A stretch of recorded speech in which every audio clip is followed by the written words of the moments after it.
So let's read the question. The question says, what is methemoglobinemia? Is it pollution related disease? Explain. Question में हमसे पूछा है कि methemoglobinemia क्या होता है, क्या ये एक pollution related disease है, हमें इसे explain करना है. So in this question हमारा key concept क्या use हो रहा है?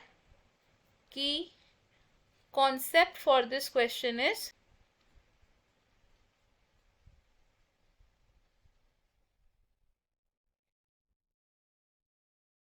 मेथिनोग्लोबिनेमिया. और ये क्या है?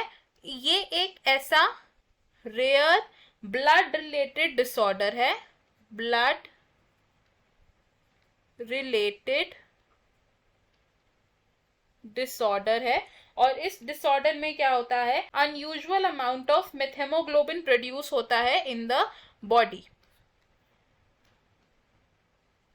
अनयूजुअल amount of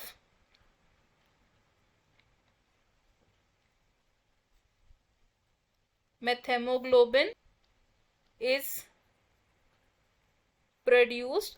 अब मेथेमोग्लोबिन क्या होता है ये समझते हैं. तो मेथेमोग्लोबिन होता है हीमोग्लोबिन की ऐसी फॉर्म जिसमें फेरिक स्टेट प्रेजेंट होता है instead of the normal ferrous state. तो it is the form of hemoglobin with Fe3+ यानी कि फेरिक स्टेट. यानी जबकि नॉर्मल हीमोग्लोबिन में क्या प्रेजेंट होता है, फेरस स्टेट प्रेजेंट होती है. अब ये जो मेथेमोग्लोबिन है ये क्या करता है, it reduces the oxygen carrying capacity of blood. अब मेथेमोग्लोबिन की प्रेजेंस जब ज्यादा हो जाएगी बॉडी में तो ऑक्सीजन कैरिंग कैपेसिटी कम हो जाएगी.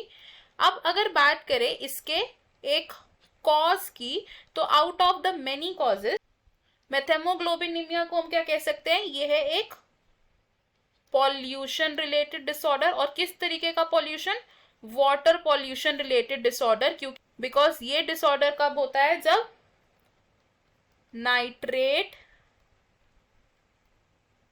कंटामिनेटेड वाटर की कंजम्पशन होती है इन एक्सेस.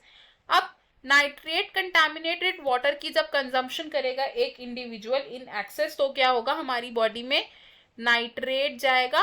अब इस नाइट्रेट की कन्वर्जन होगी इनटू नाइट्राइट यानी कि NO3- कन्वर्ट होगा इनटू NO2-. अब ये जो नाइट्राइट है ये क्या करता है, नाइट्राइट रिएक्ट करता है with the blood, reacts with blood, और ब्लड के साथ रिएक्ट करके ये क्या बनाता है, मेथेमोग्लोबिन बनाता है. और जब ब्लड में मेथेमोग्लोबिन की कॉन्सेंट्रेशन ज्यादा हो जाएगी तो बॉडी में ऑक्सीजन कैरिंग कैपेसिटी कम हो जाएगी. अब मेथेमोग्लोबिनीमिया को हम और क्या कह सकते हैं, इस डिसऑर्डर का एक और नाम है विच इज कॉल्ड साइनोसिस. तो हम क्या लिखेंगे, this disorder is also called